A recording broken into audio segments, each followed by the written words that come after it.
And Okay. welcome to the Smart Grid Educational Series for November 2013. I'm your moderator, Erfan Ibrahim of the Bit Bazaar, LLC.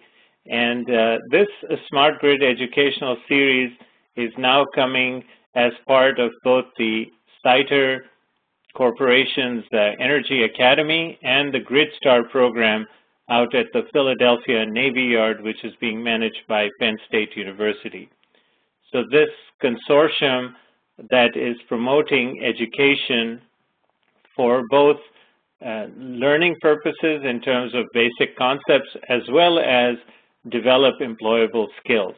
And we have in our program these educational series webinars and seminars that are occurring for free. And you have access to these webinars and seminars, and you have access to the presentations and the webcast recordings. Our second part of this program is a series of one-day and two-day workshops. And Pat Duggan, who's our speaker today, is one of our instructors for the CITER Energy Academy workshop on the dense urban utility issues, and that is being offered at the Penn State's program GridStar, and I will provide you the link when I send the email with this presentation and webcast recording, so you can see the schedule for a more detailed workshop on this topic that Pat Duggan is sharing. And in addition to the webinars and seminars and the one- and two-day workshops, the GridStar program is also offering online courses, both credit and non-credit, at the undergraduate and graduate level in energy issues that deal with energy efficiency, smart grid-related topics, microgrid, cybersecurity, and other topics. So we have a whole series of educational forums that we are creating through this consortium of my own company, the Bit Bazaar LLC, CITER Corporation, and Penn State with their GridStar program. And the main motivation is to address the critical need in our industry for workforce development and education in the area of power systems. As you all know, for the last 30 years, a lot of universities and educational programs have been very focused on electronics, on the semiconductor industry, and on IT and cybersecurity, but not enough emphasis was put on power systems. There were some programs across the country, but they were few and far between. But now, because of the advent of the smart grid, there is a real shortage, actually, of highly qualified people who can take up jobs in utilities and in the vendor community and also in the trade associations and other bodies across the industry. So this short gap has to be filled somehow. If we wait for undergraduate and graduate programs to produce people who have those employable skills, that could be 4 or 5 years down the road. So these types of forums are a way to accelerate that process of getting people involved, getting them informed, and having them develop employable skills. So the workshops that Pat Duggan is a part of at Penn State will develop those employable skills by doing actual practical exercises along with developing a conceptual understanding of the topic. So with that backdrop, what I wanted to do was introduce Pat Duggan. Pat and I have been working together for the last 5 years.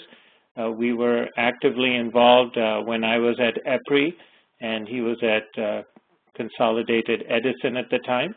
And then we worked closely again in the NIST project, and he has also participated in the NESCOR project from DOE for cybersecurity.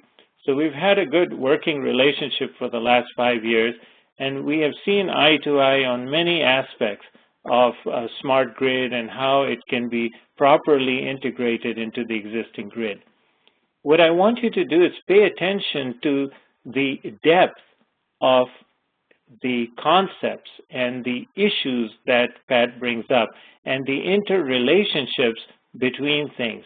And he turns, even though it's in a PowerPoint presentation, but the issues that he's bringing up are very real, and they involve a very deep understanding of the operational aspect of it, the protocol standards aspect of it, and then just engineering, the issues of how you implement something in a real-life environment. So this is unprecedented in all the presentations I've had in the last almost 2 years of someone who's so focused on the operational side of utilities. And that's why in my email today, I went out of my way to say that if you're involved in these areas, you need to be a part of it and hear from a real veteran. So with that backdrop, I'd like to introduce Pat Duggan, formerly of Consolidated Edison, who spent some 40-plus years in that utility and continues to consult and provide his valuable advice to various industry forums. Pat, I'm going to move the presenter ball to you, and the ball is now in your court. Okay. Thank you very much. The main thing I want to start out with is to say that I fully recognize we're all coming from different spots. Each of the stakeholders in this industry have a particular view, but in addition to that, one thing that maybe the stakeholders don't understand is that every single utility is probably significantly different, and many of us are very, very different. So the things I have to say, my personal views, may be right mostly for me, but they may be very different for others, and those differences can identify problems that I'm not aware of, and they can identify solutions that I haven't thought of yet. So I would welcome, and Irfan would welcome, any emails that add to the information or give us new insights or different problems or different solutions. So again, I'm not expecting one size fits all. That doesn't work for the smart grid or any of us. So moving on from there, here is the, let's see. That didn't work. I'm going to try to get it to the next slide. Where are those arrows you told me in the front? Okay. Did that change for everybody? Yes. Everybody looking at? Okay. Good. Well, this is a visual attempt to give you an idea of where I'm coming from because it's a little bit unique. The first thing you should notice is magenta, which is a nice nuclear color, and that nuclear line goes over a good part of my career. Well, what that means is I was paid to worry for a long time. So don't expect any rose-colored glasses from me. I basically worry and then try to find solutions. If you look at my technical involvement, basically it was electrical engineering, project management, construction, a merged design, drawing, and I&C effort for engineering, and R&D for a good long period of time. To give you a little idea of some of the things on there that might be not explainable just from your industry knowledge, Inside Plant was just the name of the organization. Originally at Con Ed, we had Inside Plant and Outside Plant. Guess what? Outside Plant was distribution. Inside Plant included what I worked on. At that time, it was generators, the Energy Control Center as part of commercial buildings and all commercial buildings that we owned, gas turbines, and Indian Point, our nuclear station. And as a matter of fact, there was another group, in my organization, Inside Plant, that was responsible for substations. So initially, I wasn't involved directly in substations. When I moved into project management, I was deeply involved primarily with Indian Point. But anyone who knows, as you see my continuing involvement in Indian Point, if you're involved with the station, you're involved with the switchyard, the gas turbines that we relied upon, and the interface with the Energy Control Center and the grid. When I moved into project management, that was basically two pieces. One was for the overall program, and then it was involved in an outage for Indian Point of getting a whole bunch of jobs done. I believe that happened to be what I call the outage from hell because it included the completion of TMI. It included the offshoots of some of the millstone event items, and I think it included also some items that were part of a unique flooding event we happen to have in Indian Point. Now, I wanted to mention one thing. Training is going to be critical for our future. And there were some unique ways that we were trained back then.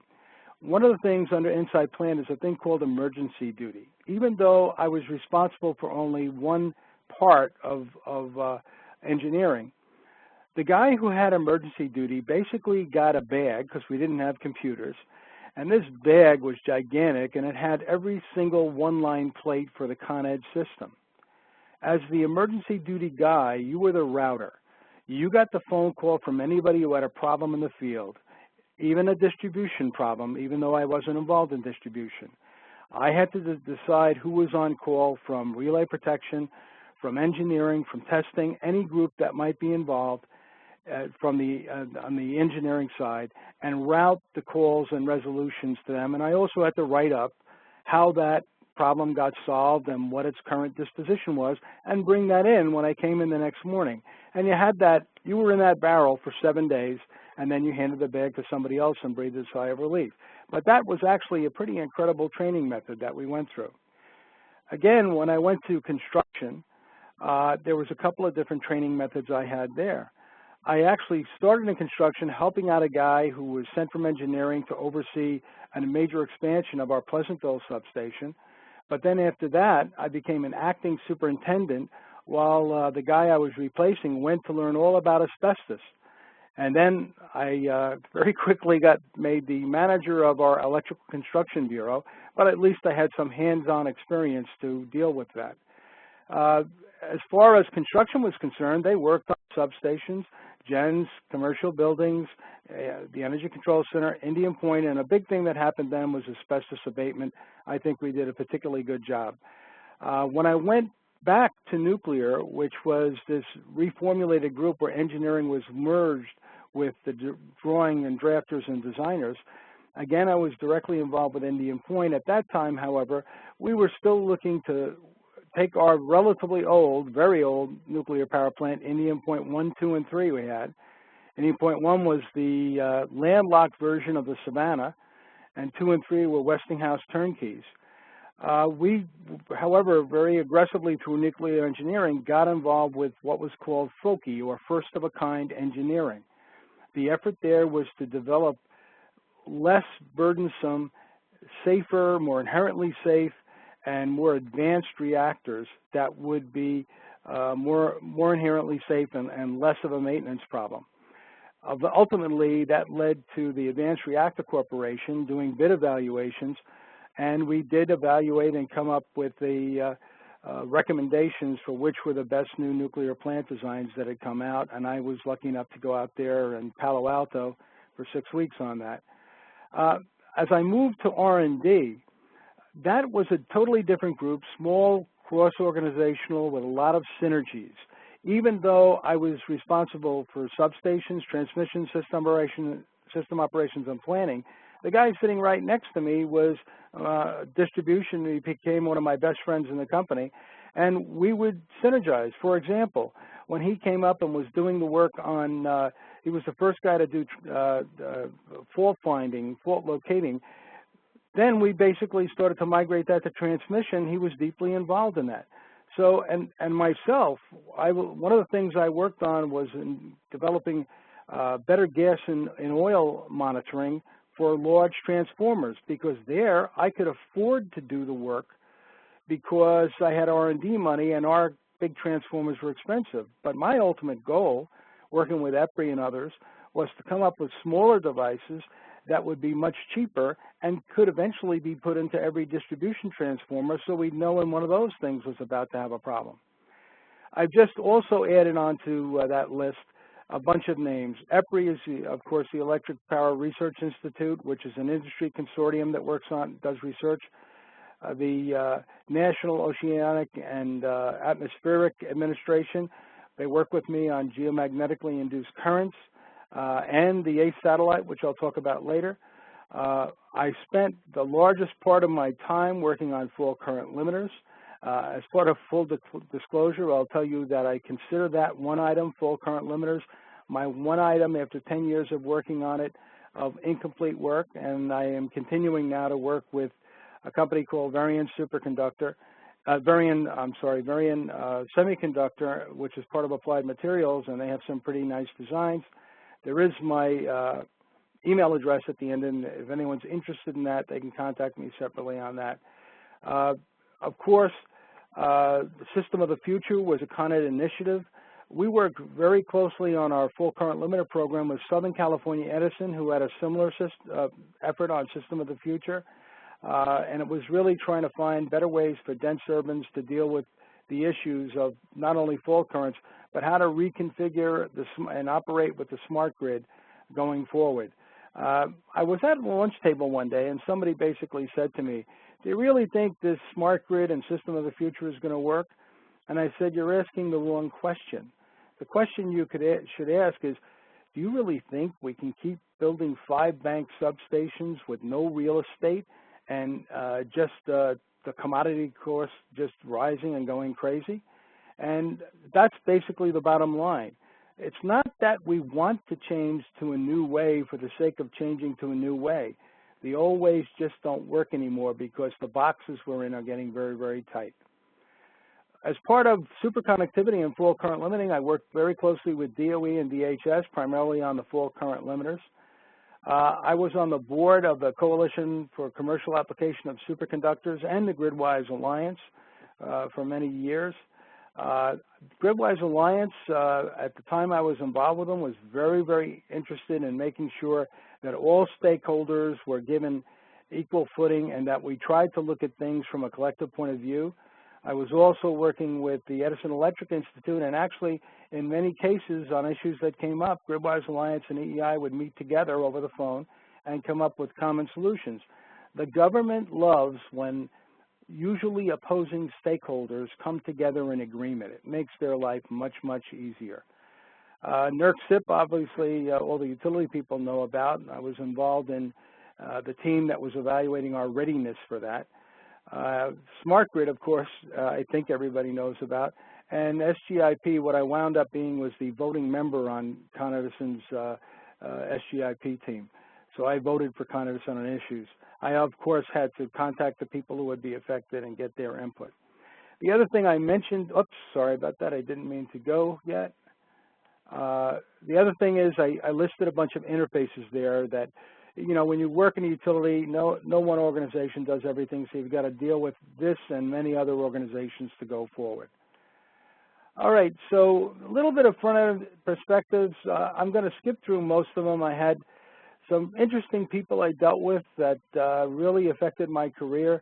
I'm just going to jump down to the guy at the very end. The others are available for war stories if somebody wants to talk to me separately. But let me tell you about two people. AEP was moving to Columbus, and they were in New York, and so a lot of the nuclear guys decided they don't want to go to Columbus, so they came to Con Edison. So I was talking to a bunch of the guys who I had gotten, really good people from AEP, and as I started to talk and told them how I did business, they said, you know, you sound just like a gentleman here at AEP, and you really need to meet him. And so they arranged a meeting, and I came to meet their nuclear curmudgeon. Of course, I became a nuclear curmudgeon 5 or 10 years after that and continued in that vein. But in any event, their nuclear curmudgeon walks up to me, and the first thing he says to me is, "What's your management philosophy?" And he said to me, and I said to him, well, I'm in nuclear, so sometimes I have to tell the boss things he doesn't want to hear. He looks at me and had a great big smile and said, well, you've decided not to advance either. Well, you know, sometimes you've got to do what's right and make sure that you tell the boss the things he doesn't want to know, because if the longer you wait, the worse the problem it's going to be. And I think I was very lucky at Con Edison. I had great bosses who appreciated that and great executives who appreciated that.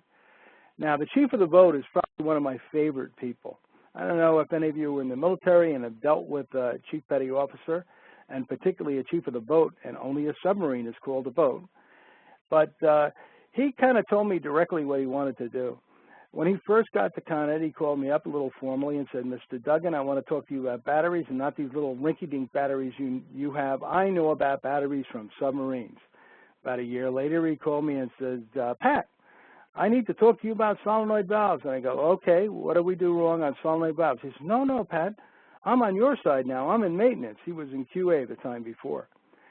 Well, we worked very closely on a diesel upgrade project, and he had a few things to say to me as we went along. And as it finally got done and the NRC was trooping through the plant, I was, of course, being the good guy. I held the door. They walked through the door. The last 5 of these guys, and the last guy through was my friend who was the chief of the boat, and he looks at me and says, well, we finally found a job you can do. Well, that was this gentleman and what he said to me, but I got the best compliment you can ever get from a chief of the boat when he left Con Edison. He looked at me and he said, you know what, you weren't half bad. That's as good as it gets from a chief of the boat. And I just don't have time to talk about so many people who helped me get things done, who taught me, who led me. The 50-year men are very special people that also taught us humility. I'll go back to that a little bit. In addition to these guys who started as gas lamp lighters and just did the amazing building program of the late 50s and 60s, you could sit there and just keep saying why, and they'd tell you stuff that was unbelievable. And you just learned so much from these guys. But they also taught you humility. Every one of us was given, as we got into the company, a glass block. You know, they didn't have folding machines then, and we had to fold all the drawings for those experienced guys. So they taught us humility up front. Here's the now, let's get back to dense urban. Here's the Con Ed view. The quick and dirty of dense urban, all you got to do is look at Manhattan. Look at that urban density, 221 megawatts per square mile, and that's average, up to 2,000 megawatts per square mile. And what's the other thing we worry about? Look at those fault currents, 345 kV, 138 kV, we had 63,000 amps of fault current. And at 13 kV, we're worried about 40,000 amps for a bolted fault. Now, if any of you want to tell me you can't have a bolted fault, just close a ground switch in the substation. So what are the challenges in a dense urban utility? Very, very high reliability is demanded. They don't, you know, you're in New York City, so you've got to do it, and it doesn't, you know, we're selectively N-2, quite a lot of places. They would shoot us if we were N-1 or just N. High load densities. Well, those high load densities in the parallel system is what gave us the fault currents. We have the selected N-2 design requirements, high fault currents, high load growth, and community issues that make it very difficult to get the work done. Traffic restrictions, you know, you can't do anything during the day because of traffic. You can't do anything at night because of noise. And there's a holiday season where you can't move a truck around Midtown Manhattan. But otherwise, you can do anything you want. There are a lot of environmental impacts, outage impacts, public perceptions, real estate prices and availabilities, or you can't even get stations or they get rezoned out from under you. And the cost of doing business in New York are very, very high. Some other urban issues. Oh, boy, telephone lines. Well, there's a rumor that there was a Judge Green. It may be an urban myth, but he basically supposedly told the other Ma Bell when they broke up that no, they couldn't continue providing route insurance, and that would be a competitive advantage. Route insurance was basically saying that when we bought a phone line, we could pay extra money, and they would guarantee the phone lines for redundant relay protection were physically separate. Well, we paid for that for years, and then we had a fire and saw a bunch of redundant phone lines burn in the same manhole. The other thing, that there was some other contributors. Green death was the copper phone lines turning green under the streets of New York. And also another thing you have to recognize, that at one time the switching stations for telephone companies, one switching station would be a whole, you know, city block. But that technology got smaller and smaller, and there are tons of switching stations and all sorts of phones in that building now.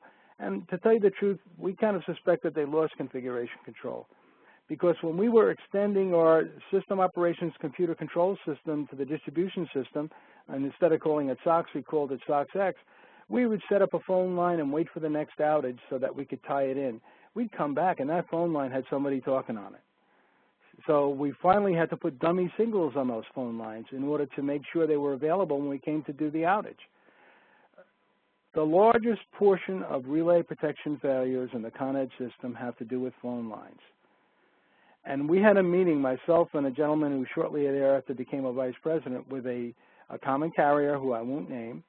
And they said something like, you know, you were 5% of our revenue, maybe 10% of our revenue, and you're 50% of our trouble calls. Why don't you guys get a new technology? So, that's one of the reasons why utilities have a lot of hesitation about depending on common carriers for the smart grid. Basically, we're stuck with the technology we have and we have to evolve it. When a common carrier says they're going away from copper and they're going to fiber optic, they go away from copper and they go to fiber optic. Another issue is we don't have rattlesnakes, but we have rats. I've seen teeth marks in cables and teeth marks in lead cables.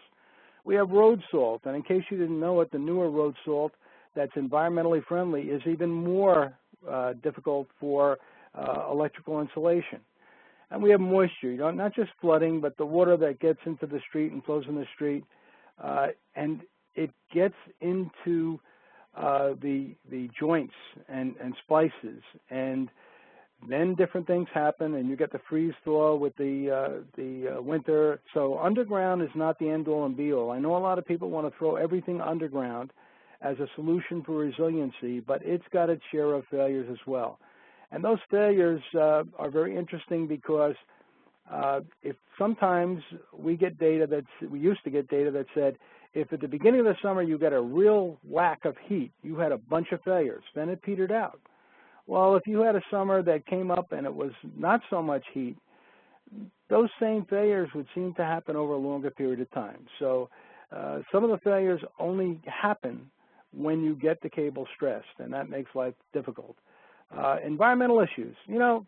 Asbestos, lead, and PCBs were invented and used because they had certain good properties. And the things we have to replace them aren't as good as they were, but obviously we don't want them back. And if you take something like lead, that was particularly scary because when we were using leaded cable and making leaded joints, some guy at the top of the manhole was passing a molten bucket of lead down to the guy in the bottom of the manhole. So we're glad we're not using it as much anymore or at all.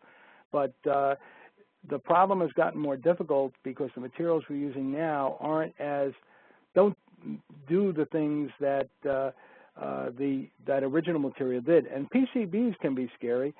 Let me give you one incident. At Arthur Kill, we had a transformer that failed, and what we found basically was that transformer had readings that were okay, but when the failure occurred, we got very high readings, and the guy who was taking the previous readings said, this can't be true. Well, it turned out that there was a sound absorbent internal structure that happened to be filled with pure ascarel, and we jeopardized some firemen and got in a lot of trouble for that. So, there are things that are buried inside your equipment that you might not know about.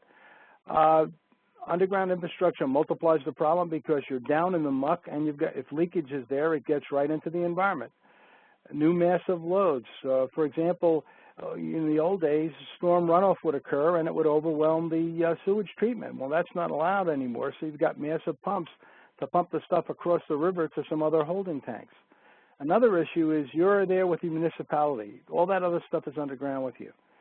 You've got to worry about the main sewers and road work, and when the municipality wants to do something, they basically tell you to move your stuff, or they make you reroute your stuff in your plans to accommodate their long-term plans. And streets settle and undermine, and there are impacts on the infrastructure from that. Our basic solution in the past was a big 5-bank substation. Takes a lot of space, has a lot of height. There are not many places where you can put these anymore. We've had 5 banks. One of them was just a hot spare because we put the 5th one in, the fall current would go through the roof, and we couldn't live with that. But basically, this is an N-2 design, so that you really only need 3 banks for your typical worst case. But if you have a failure, you've got that extra bank, and you've got another one you can switch in while that first one gets repaired that failed. Well, try to figure out where you're going to put a 5-bank station in Manhattan. You find a spot there, it's worse than Where's Waldo. Some emerging general issues for utilities, interdependencies with communication. The fuel is becoming more regionalized. We're swinging from from oil to gas. The gas system does not have the diversity of the electric system. In the Northeast, you've got seasonal swings where the gas gets diverted to home heating. Wide area monitoring, we've got to go to that. It doesn't matter whether you're doing it because the assets are spread all over the place and remote like fax devices, or whether they're a whole bunch of independent little distributed assets. We've got to know their status and availability and go on from there. The distribution system is going to be more volatile. It's going to be a challenge to distinguish load changes from the resource that you have available when an event occurs. GPS is ubiquitous, both in our work life and our personal life. If you get a solar storm, it's not just GIC, geomagnetically induced currents on the power lines, but communication disruptions.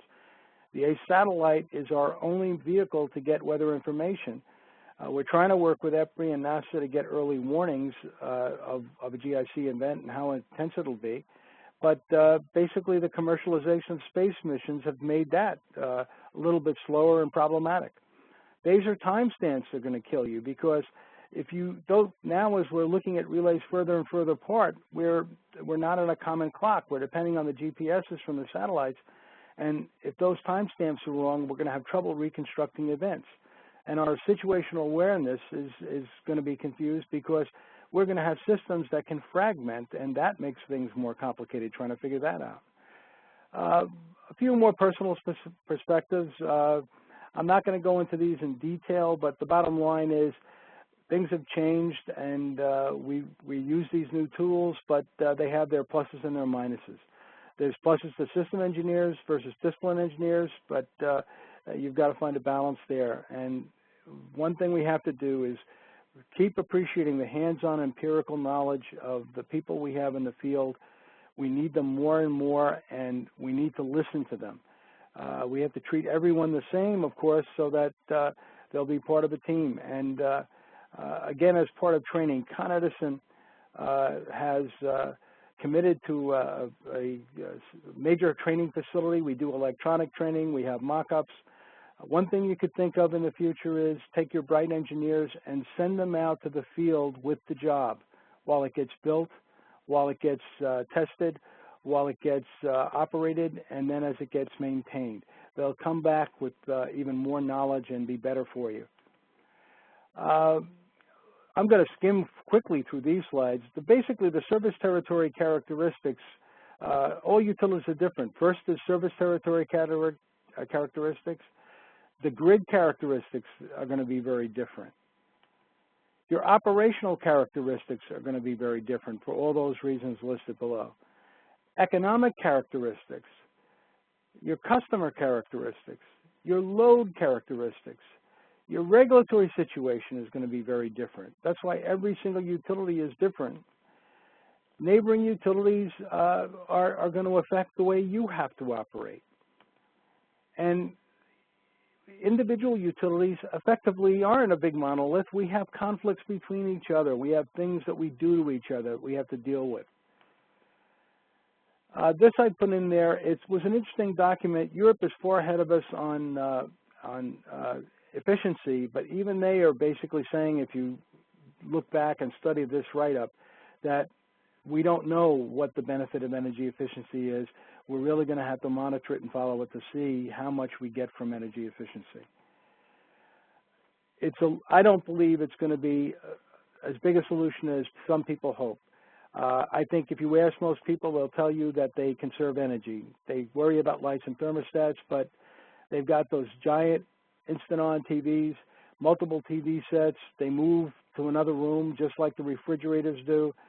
We've got tabletop 7x24 appliances to record and store and replay TV, and now the iPads have become another TV that multiple people carry around the house.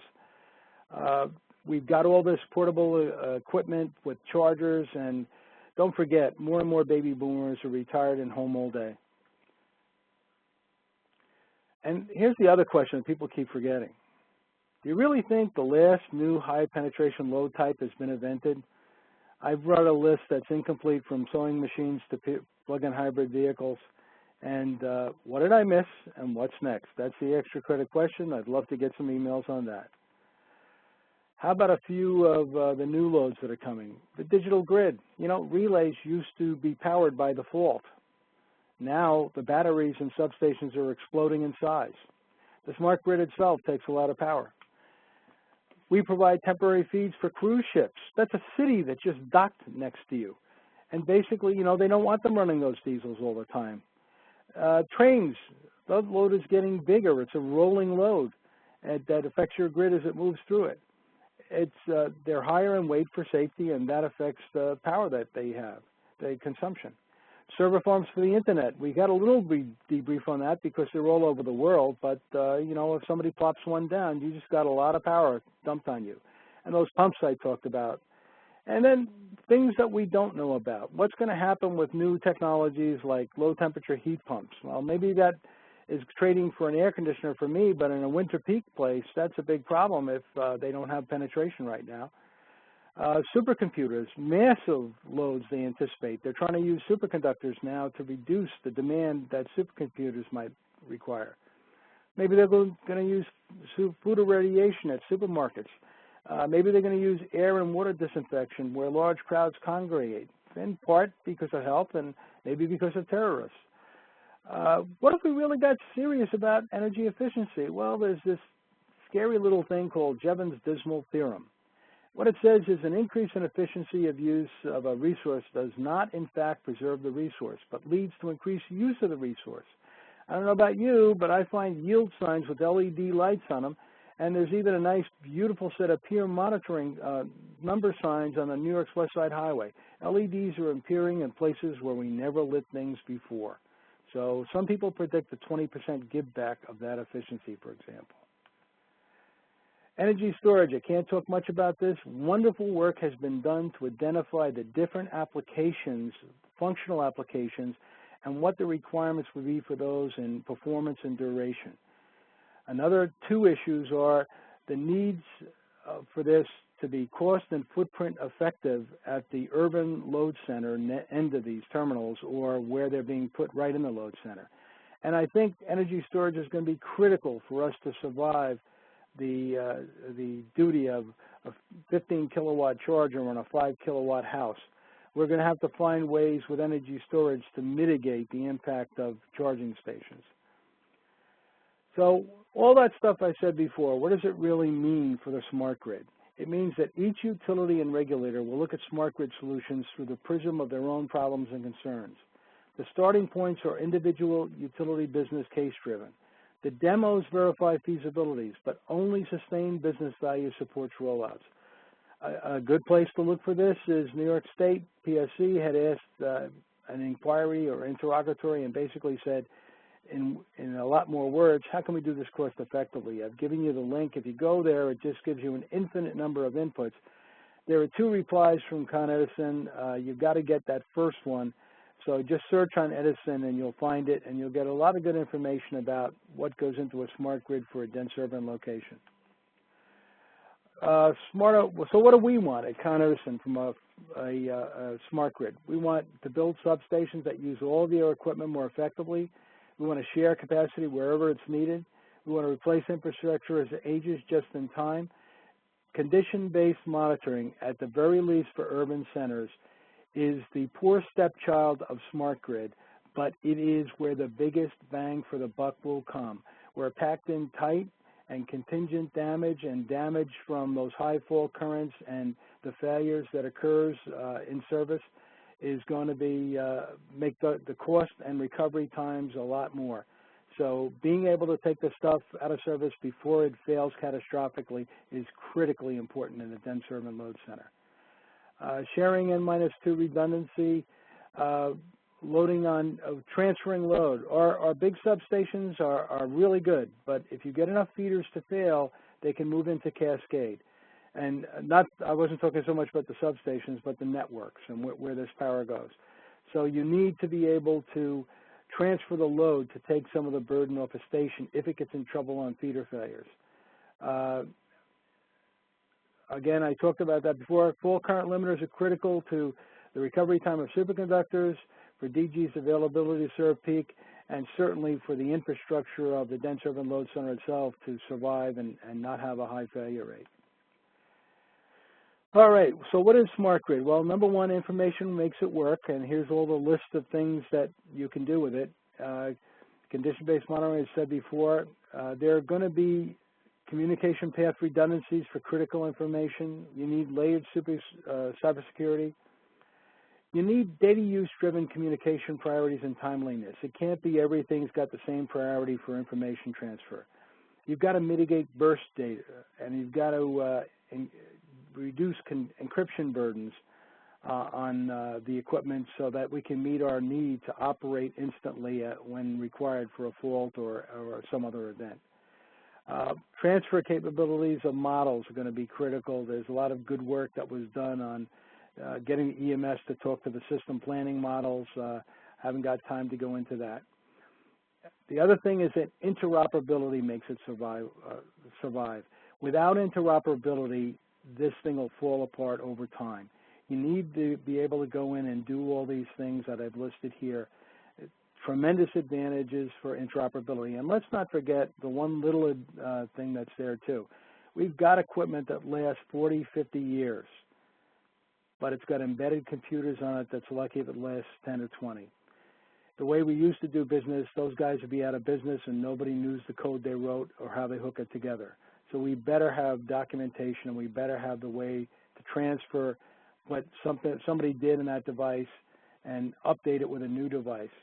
That's going to be critical going forward. The embedded computers can kill us if we don't have good configuration management of those. In summary, the grid's becoming more complex and less forgiving. The existing grid has very limited communication. Local zone relay protection, that's one case where silos work very well with relatively few failures. The fail-safe design is possible. You can have a fail-safe design in wide area measurement systems. Managing failures will be a challenge as we try to look at interpreting between events, sensor failures, and communication failures. Machine learning will be needed to interpret data and turn it into an understandable, prioritized, timely information. And then we have interoperability and cybersecurity and privacy. I just want to say, before we break right now, I want to say one thing about privacy. We need to know what the load is going to be next year. And if you're really worried about privacy, probably you recycle. And if you recycle, one thing you do is you put a canister out there and people can find everything you read. And not only can they find everything you drink, but how much you drink. So if you're going to relax that kind of privacy, at least give us reasonable ability to get the information we need to build the grid we need by the next year. Okay, Irfan, you want to take the ball back and we'll get some Q&A and then continue after that? Sure. Yeah, we can do that. So for people who are on the call who have some questions, they can post it online and we can answer them. Let me start by asking you, Pat, one area which is becoming very important now is renewable energy, especially solar and wind, and how it's being integrated in larger and larger quantities on the grid.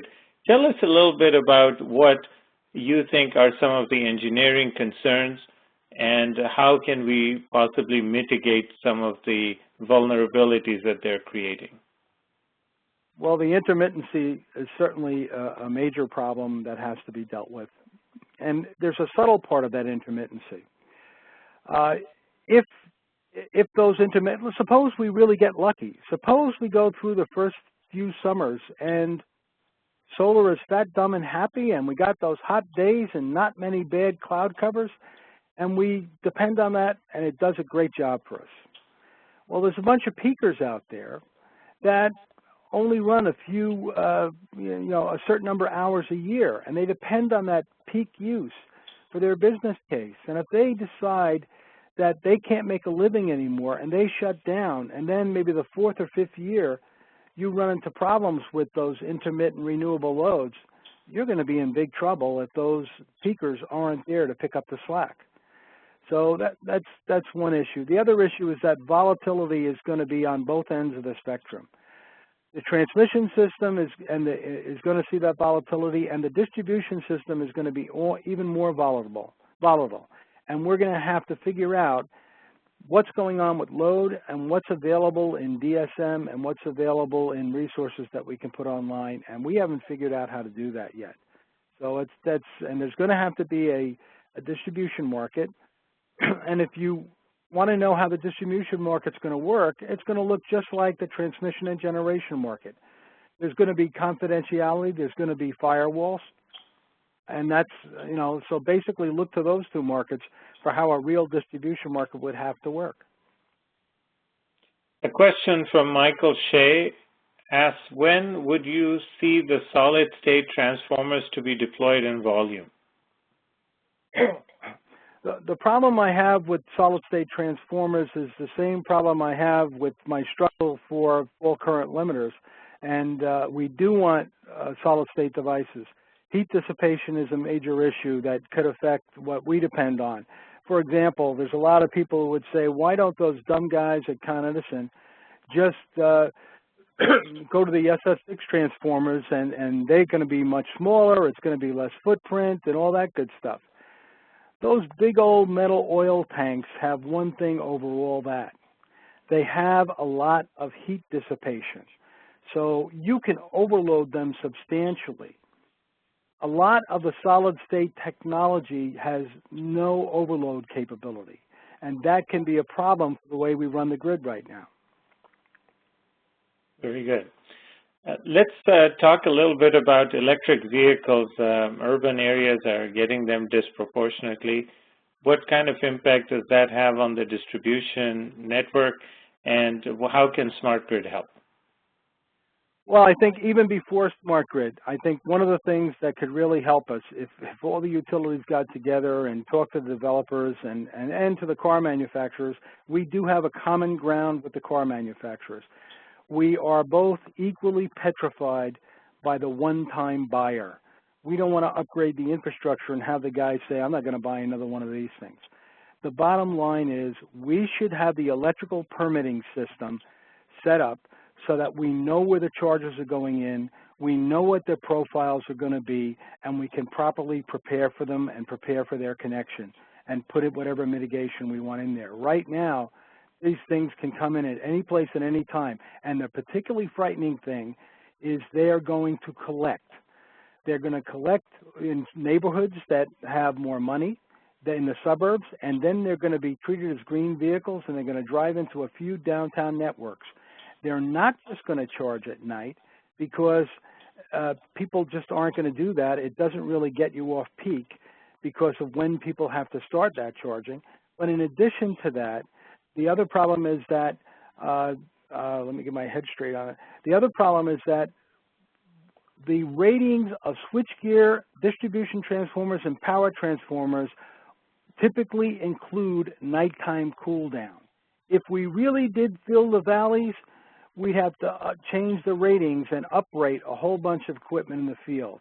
So in my sense, thank God everything's not going to charge at night and we're not going to completely fill the valleys, but we need to be able to deal with the fact that charging is going to be all over the place. And absolutely, smart grid is essential to let us have some control of that charging. And do you feel that by moving to solid-state transformers, this problem will become worse because it doesn't have that overload capability? I may be wrong, but my perception of the benefit of the solid-state transformers is to basically be able to shift the people that want it to DC in their loads. I don't. Otherwise, you know, and it gives us the ability to basically give different inputs for different people and let the evolution work better. If other people have other reasons why there's advantages there, I'd love to hear about it. Let me ask you about volt-var optimization and conservation voltage reduction. People occasionally use them interchangeably. I see a distinction between the two. They're not exactly equal. Can you shed some light on these two concepts for our audience?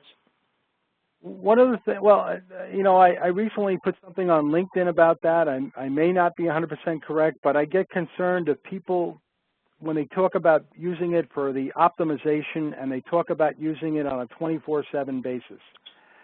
You know, one issue is that when you've got a long feeder, trying to get somebody to stay within spec along that whole feeder where you've got the highest voltages and you're worried about going too high for the customer who's the first customer, and you're also worried about keeping the voltage low, on not getting it too low for the customer at the end. Now, there's some neat stuff that's been done about feeding from two ends with energy storage from the other end.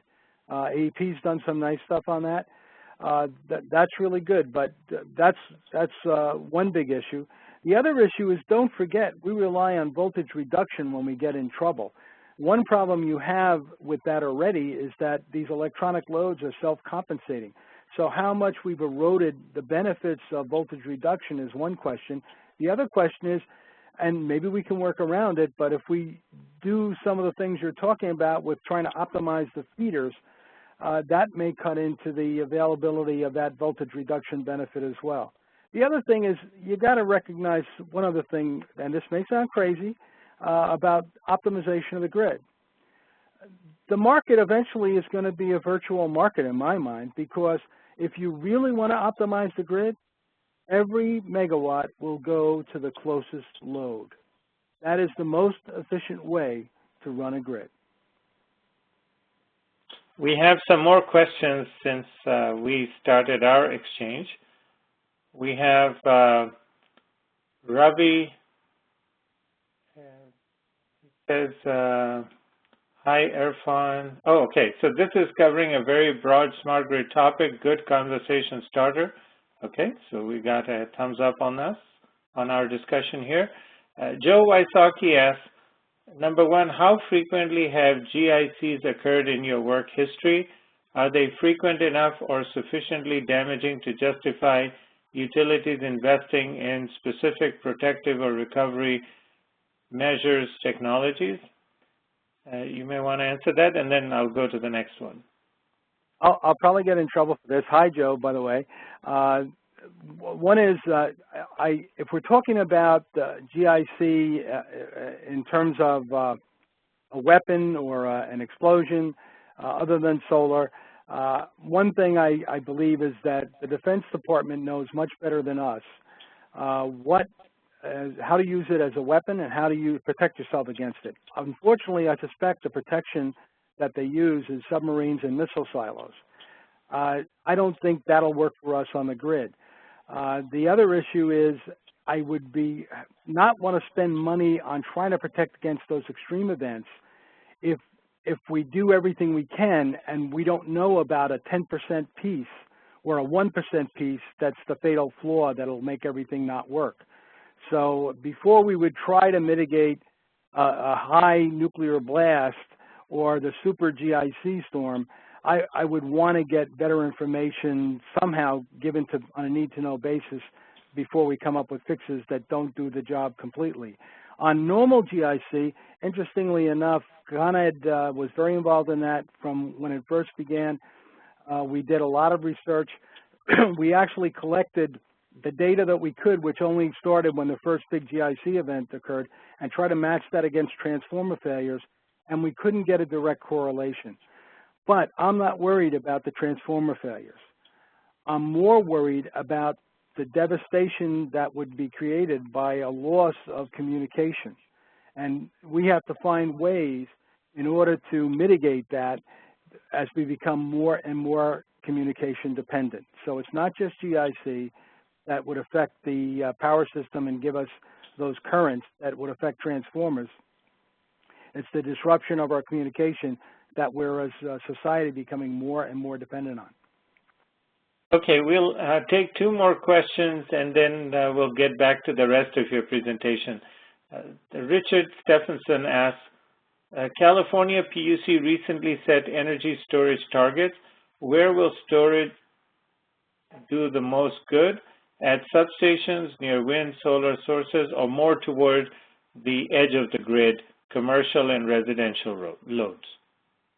The easy answer for that one is all the above, but I agree that there would be a benefit in some kind of analysis that tried to look at various ways of placing storage to see where the biggest bangs for the buck are. And don't forget, you may have to have a different strategy on the transmission system in the more rural areas than for dense urban centers.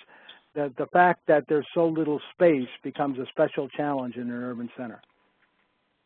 Yeah, on this point, I would like to say that, it's very stabilizing if you create zones of stability on a grid rather than collect all the storage and put it on one end and then have instability all over the grid from renewable and other sources. So it's much better, almost like thinking of it like a set of large microgrids where it's stabilized within that region before it connects with the rest of the grid. I agree, and one of the issues on regionalization is that the fuel, we're becoming very fuel regionalized. You know, where is the gas, where is the oil, where are the nukes, where is the wind, and where is the solar? And I'm old enough to remember that regionalization causes problems sometimes. Even coal. Years ago, there was a time when there was a quick freeze that followed heavy rain along the Mississippi River. And basically, we were all sending power to the Midwest because the coal piles froze and the trains that are supposed to pick up the coal and move it were bouncing off the coal piles. And everybody was trying to send power to the Midwest. There is no fuel system that can't be disrupted other than the fact that you've got a lot of lag time if a nuclear plant is buttoned up and it's got its fuel in. So it seems like we need to have observation at two layers, at a global level and at a local level, and know when to react to a global phenomena and when to just focus on our local area. All right. I would agree with that. Yep. Let's move to the next question from Takayuki Shintani, who asks, how do you evaluate demand response resources as the source of ancillary services, frequency control, spinning reserves, and non-spinning reserves, now and in the future? That's a challenge that people are going to have to deal with, but even before we get there, some people may disagree with me, but I think one of the first keys to demand response is it's got to be paid for based on performance. So basically what I'm saying is you have an event, demand response responds. Only the people who respond should get the benefit, and they should get the benefit based on their proportion of contribution to what was saved. So I'm saying it can't be, well, these guys are out there, let's pay them all this amount. There's got to be performance and value-based compensation for what we do for the grid. And I would say that in that model, interoperability is critical because of the wide demographics that will be included in these demand response programs. Absolutely. And the OpenADR Alliance is doing a great job, I think, in bringing about a standard in the 2.0 that is simple enough to be applied, and you can use it across wide area networks, and then focus on smart energy profile more inside homes or inside businesses rather than carrying those signals across the wide area network. I know that there is a lot of debate on what's the right way to do it. But I like this combination of having OpenADR in the outside world and using smart energy profile inside buildings to bring about the actual change, because there's so much more detail in that protocol than there is in OpenADR.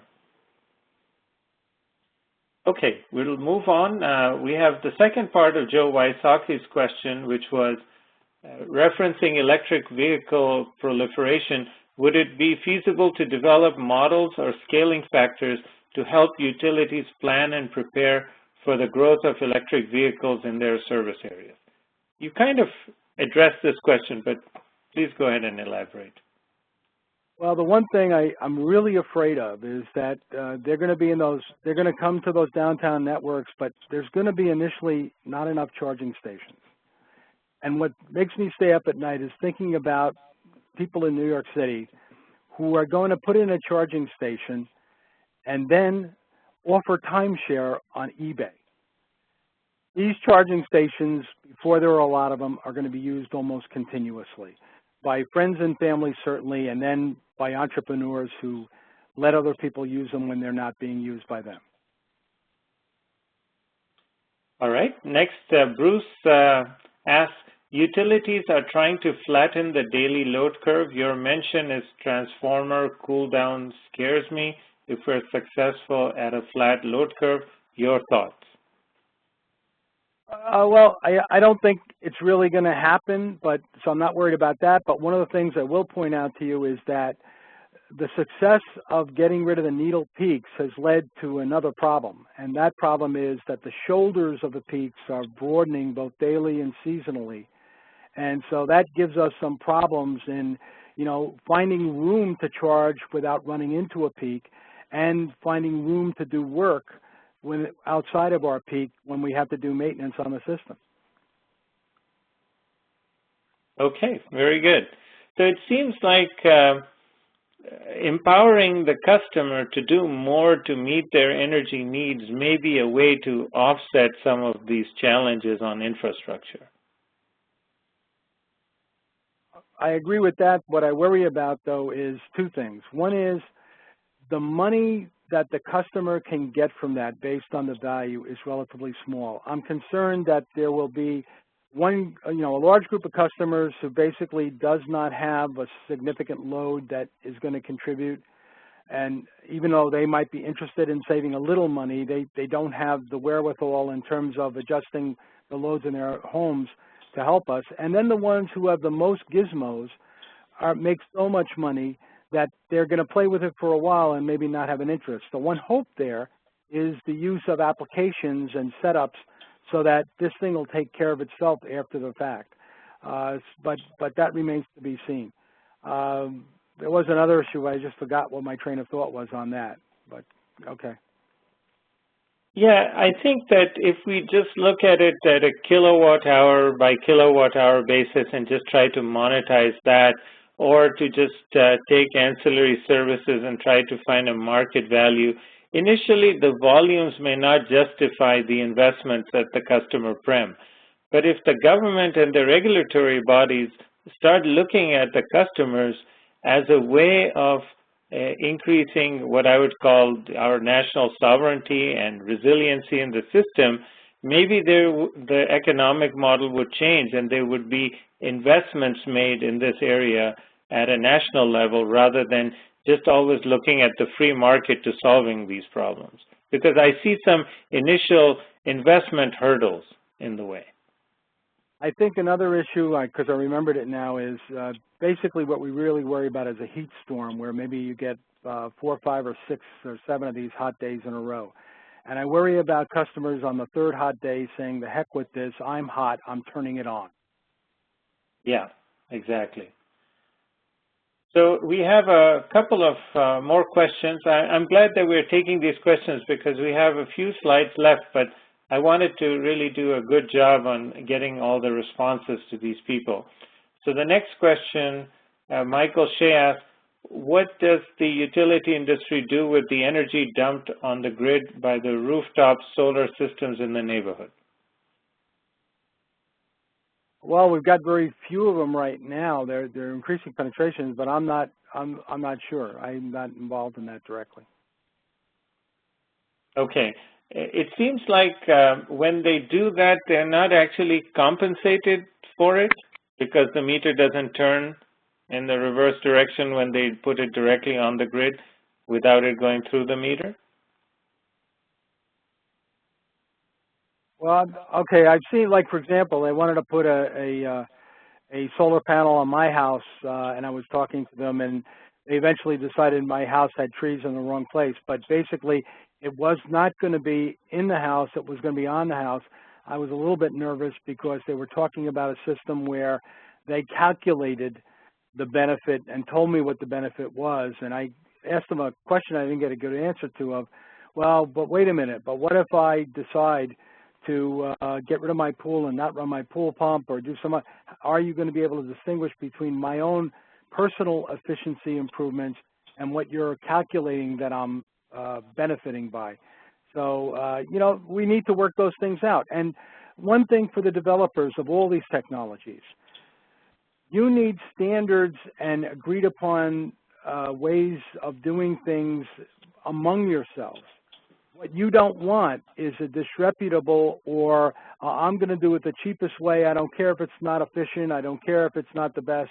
You don't want your good product to be undercut by some guy who doesn't care that the customers are going to get upset later on. He just wants the quick money. So specs and agreed upon ways of building and doing are very important to each and every developer is to make sure that the best of them aren't unfairly undercut by a low-bid guy who really doesn't care about the product. All right, and then last question is, has the utility industry established the historical data on how often and how much the service transformers have been overloaded so that there could be a specification on surge overload for the service transformers? It's not so much, that's not, I don't believe that's what kills. There is a calculation that we do, and there is more and better data for that. What I really worry about is through faults. The bracing of the transformers gets affected. Different things. A lot of the failures of transformers are transformer class failures that have to do with a particular design weakness. Maybe not even maybe we wouldn't even call it a flaw, but everything wears out, and different things built differently wear out at whatever their particular sensitive point is. What we try to do in many cases is find ways to make databases that will collect the different devices, but there are environmental factors like how much those overloads were and how many through faults it's seen that have to be taken into consideration. And it gets complicated because the data is taken by slot, and maybe you're going to take that transformer out and move it somewhere else, so you got to keep track of where it was and where it is and what it saw in the past, not only in the spot it's in now, but in its past lives on other spots on the grid. All right, let's spend the next 10, 15 minutes with your remaining slides, and then we'll have a final round of questions. Sounds good. So the existing grid, I think this is a duplicate for some other things. Only at the very bottom I have something here. I think they're going to ultimately wind up with the need for distribution state estimators because it's so complex where we are. Now, here's what's the biggest, thickest wall and brick wall that we have for dense urban utilities? In my book, it's fault currents. We have high load density, high required capacity, parallel systems. Where can you get fault currents from? New transmission, new IPPs, new distributed generators. Future technologies are going to contribute to the overloads that occur during that fault. More realistic calculations aren't necessarily going to get you out of the problem. And the bottom load is, if load is in fact going to continue to increase, whatever rate it's increasing, increased load equals increased capacity equals increased fault current. So it's a problem that's going to continue over time. We certainly worry about breaker interruption ratings, but that's the tip of the iceberg. Bracing of circuit breakers, switchgear, and even bus and other equipment, the forces and thermal stress are going to get you. Adequacy of safety grounding. Those grounds are getting bigger and harder to lug and bolt on.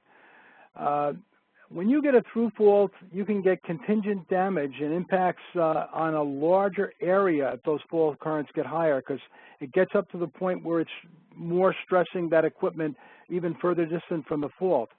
And even if the damage isn't immediate, there's accumulated damage and loss of life. And those stresses and shocks to distribution components may already contribute to moisture entry by, wiggling and opening those the tape adhesion or causing other cracks or anything.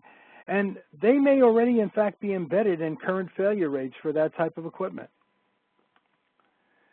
So what is the linkage between fault currents and DGs? Well, the PSC mandates support for DG interconnections.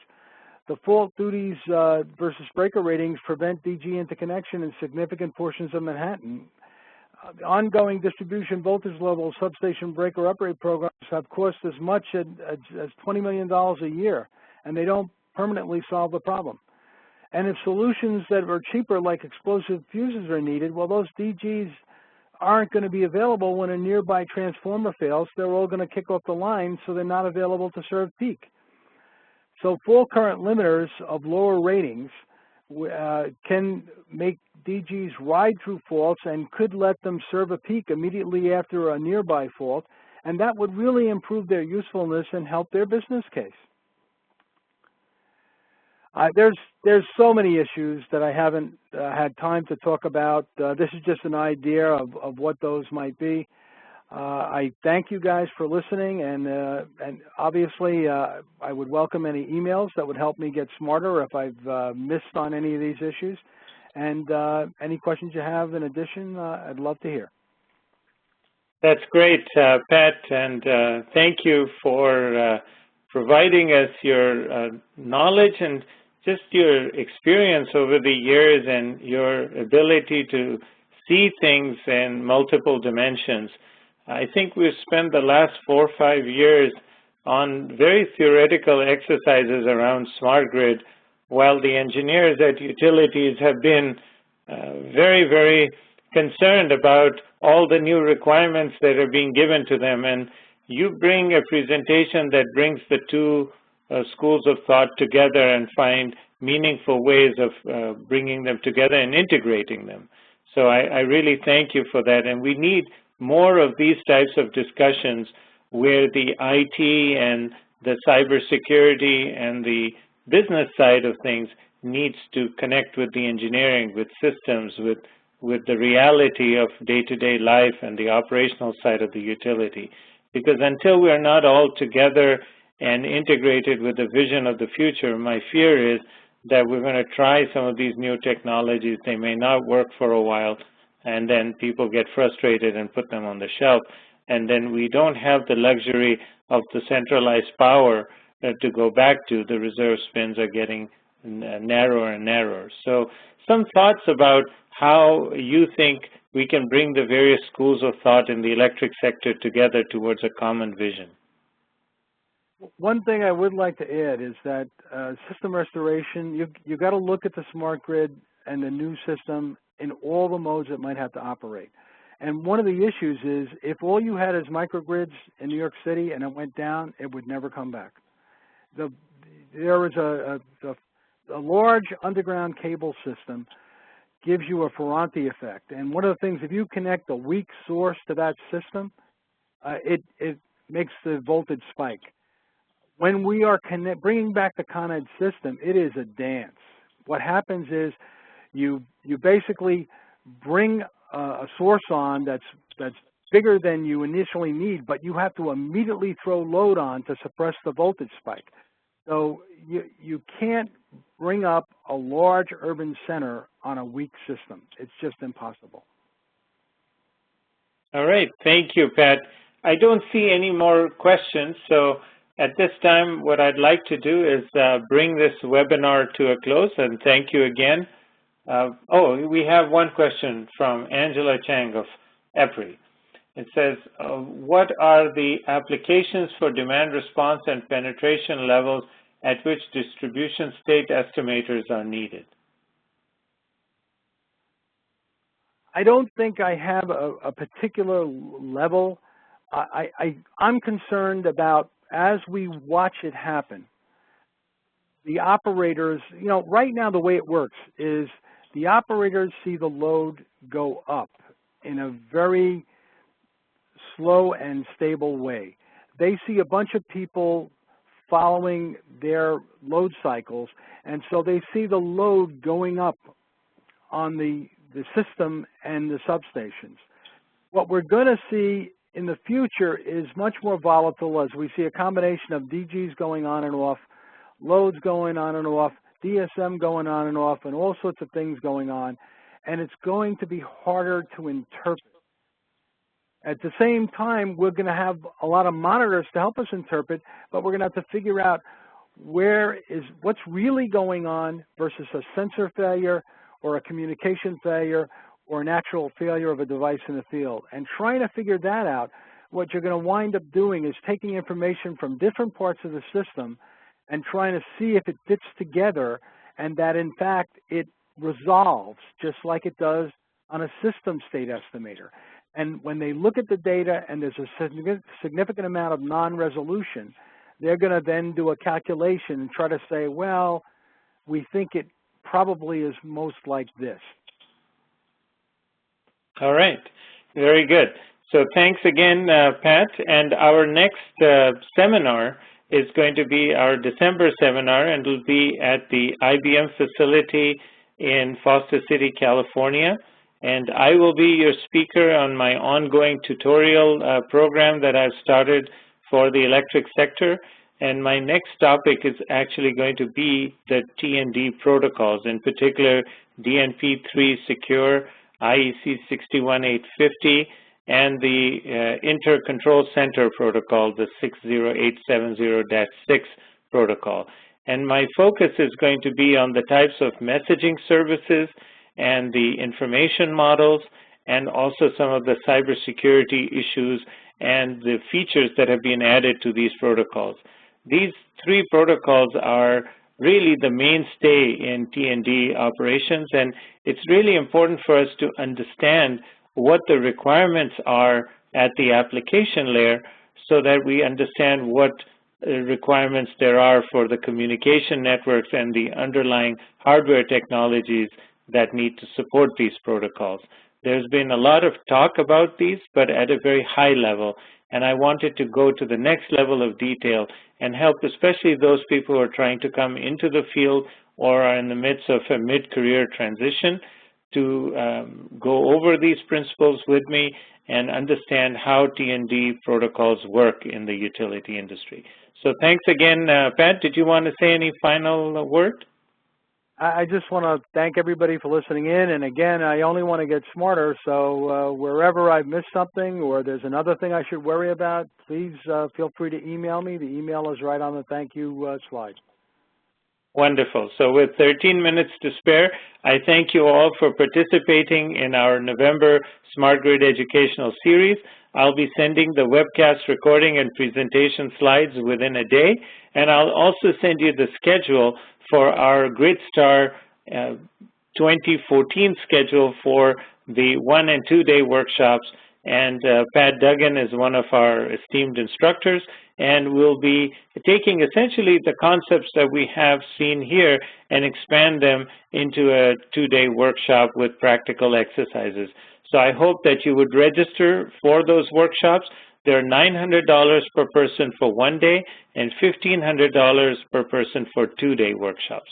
So I thank you again. At this time, I'm going to end the call and end the webcast recording. Have a wonderful day. Thank you.